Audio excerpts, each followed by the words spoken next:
first of all, everything here is gluten-free. Kids' food doesn't have to be complicated. Our brain is mostly fat.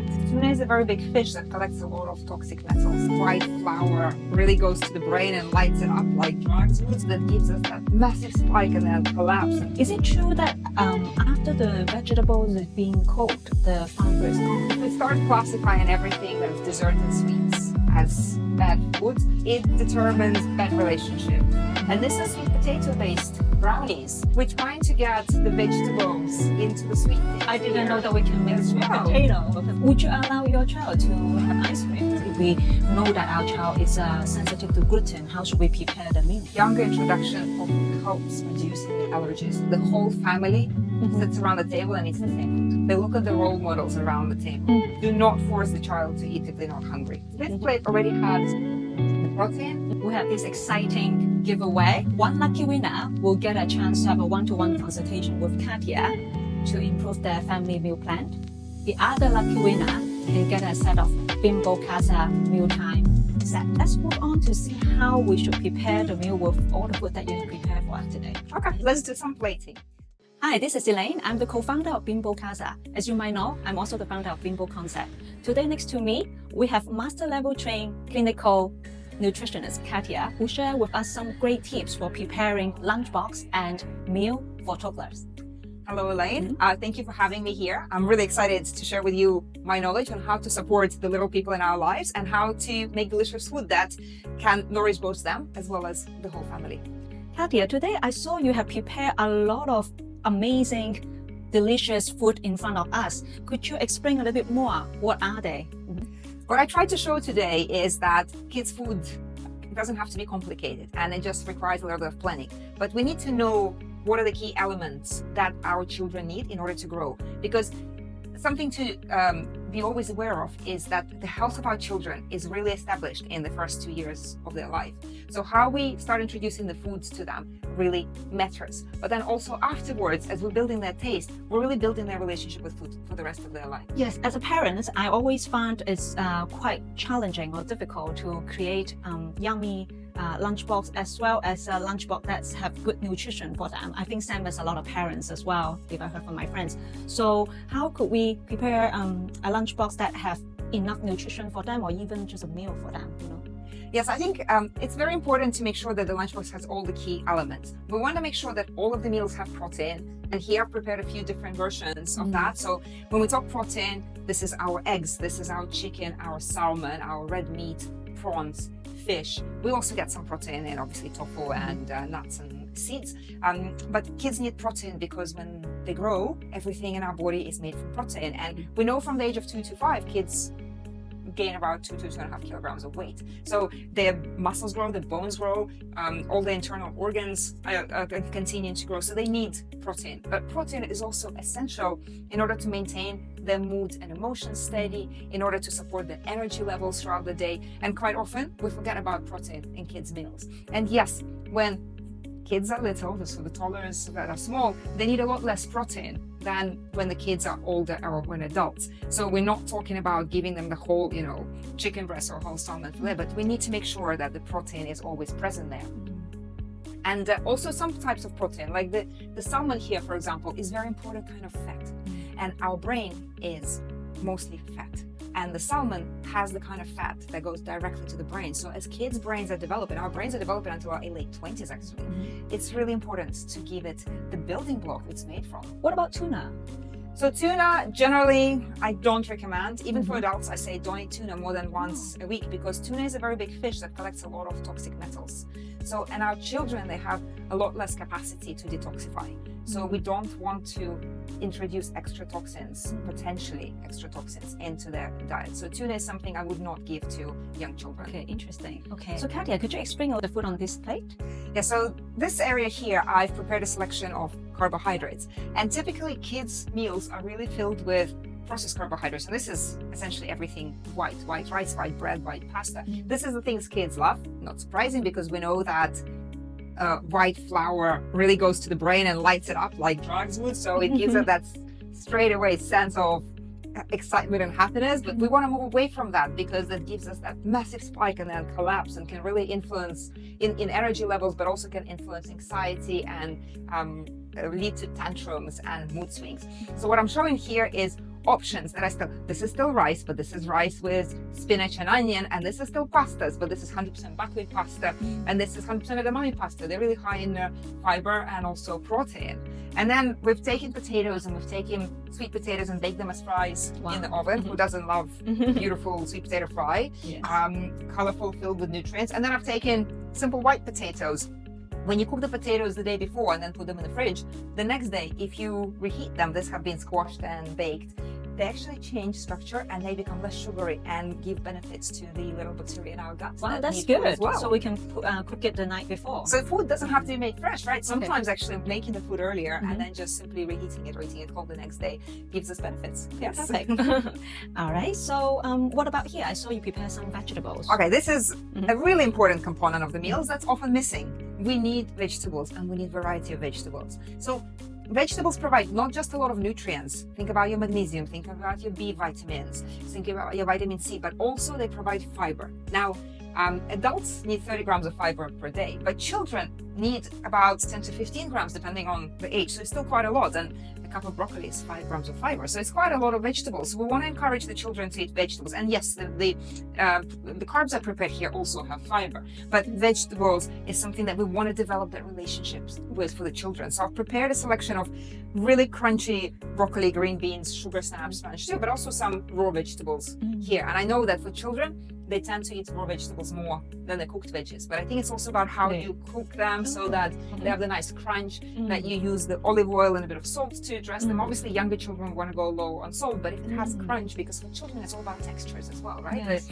But as we're introducing foods to young kids, we want it to be beautiful to look at. We want it to have the flavor, but also it needs to have the texture. That's why, like, when they bite into it, it's the crunchiness of it. And I think this is one of the reasons why kids prefer raw veggie sticks, because they have the crunch, and we often overcook our other vegetables. So one of the tips would be don't overcook your green vegetables. Make sure they still retain that nice crunch, and you can cook them ahead of time and just keep them in the fridge because they stay nice and crunchy, so you don't have to spend every morning preparing the vegetables for the child. Is it true that after the vegetables is being cooked, the fiber is gone? The fiber does not disappear from the vegetables, but the key with vegetables is don't boil them in water, because when you boil them in water, the nutrients leak into the water, and then the water goes down the sink, so we'll lose the nutrients. So you want to steam the vegetables, and this optimizes the nutritional balance. But the fiber always stays in the vegetable. The fiber is the part of the body of the vegetable we can't digest because we don't have actually the chemicals to break them down. But the bacteria that in our gut that determine the health of our body, even in the health of our brain, they're the ones who thrive on that fiber. My kids actually, another way around, they don't like to eat raw vegetables. And how can I get them to eat raw vegetables? Well, you can maybe try and introduce interest in dips. So they can dip the vegetables into something that's like, whether it's different bean dips or yogurt-based dips, or even actually vegetables dipped into nut butter is really delicious. So that's again another way to eat veggies. But also you can chop them into salads with kids won't eat like leafy salads most of the time, but you can do like a crunchy kind of salad with maybe some quinoa and chopped crunchy vegetables, and do like a fun yogurt-based dressing maybe for that, so that they have like that texture and something like lots of things happening in their mouth. So you do recommend them to eat salad at a young age? When I say salad, I don't mean salad leaves. I mean how you can chop the raw vegetables into smaller pieces. So it becomes, rather than eating sticks, it may be little cubes that already dressed with something they pick with their hands. If your child can eat salad, amazing. But I always find with my 5-year-old, it's hard. It takes a lot of effort for me to get him to eat it. That's true. That's true. And then how about this plate here? I am a big believer that we shouldn't limit our kids' ability to have something sweet in the day, because if we start classifying everything that's dessert and sweets as bad foods, it determines bad relationship with food for the children. And also we don't want to see them as just like a treat and a reward. So, we went to the doctor, let's go get an ice cream, or you've been really good today, let's get an ice cream. We want them to see that they're able to have it just as part of normal day, as part of the balanced meal. But I try and make all of this healthy versions of the sweet foods, so that first of all they don't learn that foods just come from a packet. It's not about ripping a packet and getting cooking out, but also it's making these foods that are based on good ingredients. For example, these little snack balls are made out of chickpeas and coconut and some oats. And these are the oat cookies with banana, chocolate chip, and carrots in them. These are made on a selection of seeds, including flaxseed, which are great in fiber, and high protein from cottage cheese and some eggs. And these are sweet potato-based brownies. So we're trying to get the vegetables into the sweet things. I didn't know that we can make sweet potato with a brownie. Like you can use a lot of vegetables in even cooking the desserts. And I'm always supportive of having something small after a meal. If the child has had some protein, some vegetables, afterwards they can have. It's all about portion control as well, right? So this shouldn't be the dominant part of the meal. Would you allow your child to have ice cream? My child loves ice cream. I mean, I've got a 5-year-old, and just like any other child, he loves ice cream. But there are a few things here. Ice cream is not something that I'll encourage him to eat every day. I still would try and make it more like, okay, it's weekend, it's holiday kind of food. But also, not ice cream is made equally, like everything else in life. You know, when you go to Italian gelato places, you know they're based on milk and eggs, so they're high in protein, and the protein and the fat offsets some of the impact of the sugar in the body. While if we start going for stuff that's just water, sugar, and color inside, that's a very different product. So I think reading the labels, knowing what's inside the ingredients, and going for the high quality artisan stuff is also very important. Yes. So like what you choose is has a big. So it could be healthy also, even eating ice cream. I think if you eat as part of the balanced diet, yes. I think it's very important to have the little fun, sweet things in our day and associate them with good emotions. Don't associate them, oh, this is an unhealthy bad food, so I'm gonna quickly eat it. The body sees it this way, so see it as a celebration, see it as like a fun food. Don't tell your child, oh, this food is bad, and get them just to see it as the foods that we don't eat on a daily basis, because their bodies don't need it to grow strong and healthy. Yes. And another question I have is, obviously on display we need to cook with oil. What type of oil do you recommend us to use? I highly recommend using extra virgin olive oil for everything that we do. Extra virgin olive oil has a lot of plant elements that protect the oil and protect our body from damage. So definitely a big no-no to using vegetable oils. No sunflower oil, no canola oil, no cottonseed oil. This should not be present in anyone's kitchen, but we can also use coconut oil, we can also use butter, we can also use ghee and avocado oil. Okay, good to know. And obviously you probably know that there are a lot of people now is sensitive to gluten, and I find it's quite difficult to find gluten-free ingredients in supermarket here. And how would you recommend us if we know that our child is sensitive to gluten? How should we prepare the meal? I think there are a few different elements to think about. Well, first of all, everything here is gluten-free. I haven't used gluten in any of these dishes, so it's not that difficult, I think, once you know what you're doing. And we're not a gluten-sensitive family. I'm just a believer that it's important to have a variety of things because we get enough gluten when we eat out in restaurants and so on. But there are kids who really shouldn't be eating gluten because they have some sort of intolerances and that flare up certain symptoms. And I think there were a lot of the cases, we know it's a fad as well these days, so many people just choose gluten-free, but gluten-free on the label does not mean healthy. But it's very easy to find alternatives because for example, like rice is gluten-free. We've chosen a few pastas here that are based on like edamame buckwheat, but they're also like chickpea pastas available now, bean pastas available. They're gluten-free, they're still pastas. The potatoes are an option. And then I think when it comes to bread, we can actually find gluten-free bread everywhere, as well as some easy alternative recipes, even for making at home. Even if like, I think I'm a big believer you shouldn't overcomplicate things. So the recipe should be very simple. Like everything here, for example, is literally like this, a blender brownie where you put everything into blender. They don't have wheat in them. And so I want everything to be very easy and quick. But for some of the children and the parents, when parents speak to me and say, okay, I know my child needs to be gluten-free, but how do I explain it to them? They're little, how are they going to go to parties? How are they going to enjoy socializing with friends? But one thing is, once the child notices that they feel better without gluten, and then when they eat gluten, their tummy is ouchy or something's wrong, the child will ask themselves, what food is it that made them ouchy, and how can they avoid it in the future? So it's a learning process, because once you realize you can feel better, it's very hard to going back to not feeling well. So don't be scared of that journey should you need to. But otherwise, don't limit the child's variety if you don't have a good reason for it, because it's very important for us to be exposed to all different foods. And we know, for example, nuts and seeds and eggs should be introduced to children very young, because a younger introduction often helps reducing the allergies down the road. And it's the same with wheat. Introducing it younger is good, but it shouldn't be just, the diet shouldn't be just wheat based. Okay. We want to have a little bit of it here and there rather than the main portion of the meal. Okay, thank you. Thanks for sharing. So one last question before we move to see how we should put all the food together on the plate and get good nutrition. My last question is preparing food for toddler and while for elder children. What's the difference and what is your recommendation? I think for me, I really recommend that the whole family sits around the table and eats the same food. I think it's really important because the children learn through example. They look at the role models around the table. So if they always know they can have a different plate of food to everyone else, they'll always ask for it.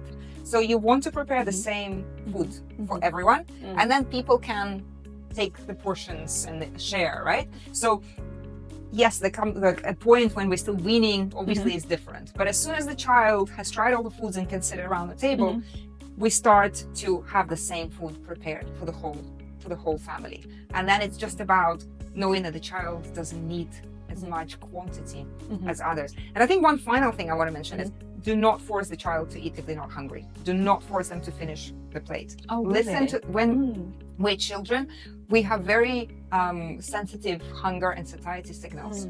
So when we are forced by adults to finish the plate, we basically start distrusting them, because we think, oh, my body's telling me I'm full, but my parents telling me I'm not. I shouldn't listen to my body. I should listen to someone else. So if a child says they're full, like, okay, use a little bit of a judgment. If they only ate some, piece of bread and they're full, maybe that's a slightly different story. But if they ate a little bit of vegetables, they ate a little bit of their fish, they ate a little bit of rice, and they're like, I don't want to finish the plate. That's fine. So, and then observe. If the child then an hour later says, Mommy, I'm hungry, you're like, okay, but you didn't want to finish the food. You told me you were full before, so maybe next time we should finish. Eat more on that plate of food. But don't force them to eat if they say that they really don't want to. Okay, good to know. Thanks a lot, Katia, for sharing all these great tips with us today. So let's see how we should prepare the meal for the kids. So in front of us, we have this really nice seashell silicone mealtime set here. So we have bowl and plate and also a cup with lid and also a fork and spoon. So Katia, let's move on to see how we should prepare the meal with all the food that you have prepared for us today. Okay, let's do some plating. So for example, here we can use the bowl to put some soba noodles into this. And obviously remember that child's stomachs are quite small, and this is why children often need snacks as well as main meals. And then let's put a few cubes of salmon.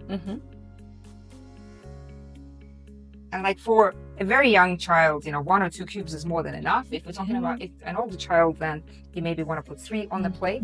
And then look at the vegetables. Like for example, we can put a piece of broccoli here and just give them some variety, some sugar snaps and lunch too.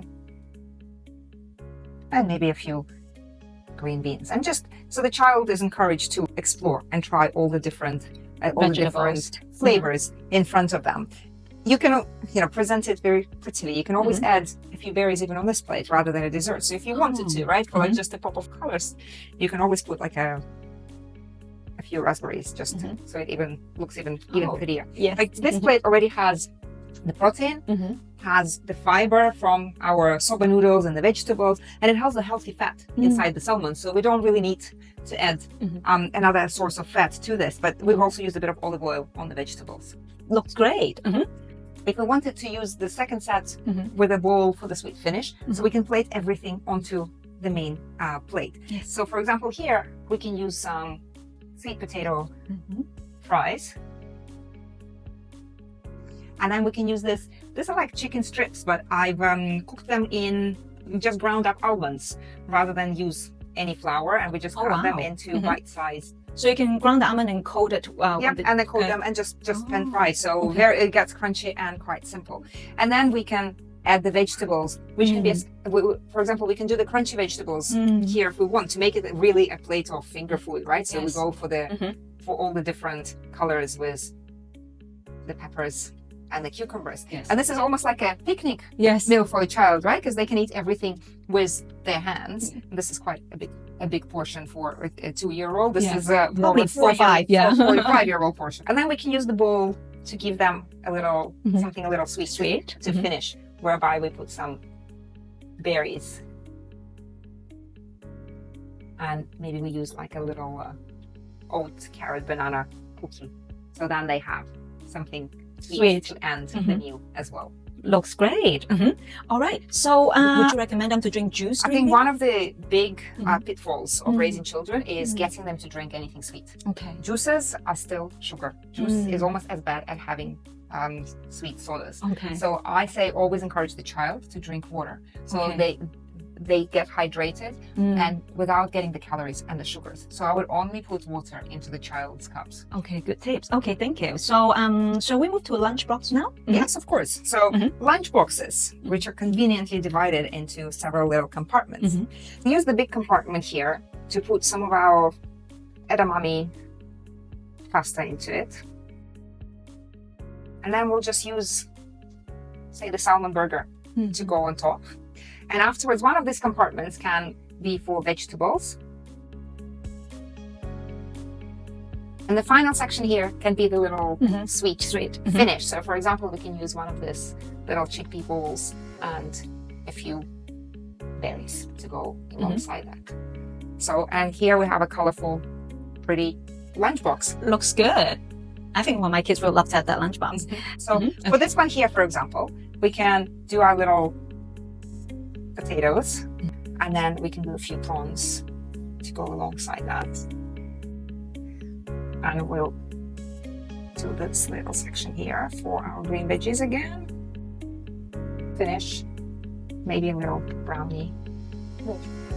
This is another pretty lunchbox. So thanks a lot, Katia, for sharing all these great tips for preparing lunchbox and meal for toddlers. Thank you for watching our video today. I'd like to share with you, we have this exciting giveaway.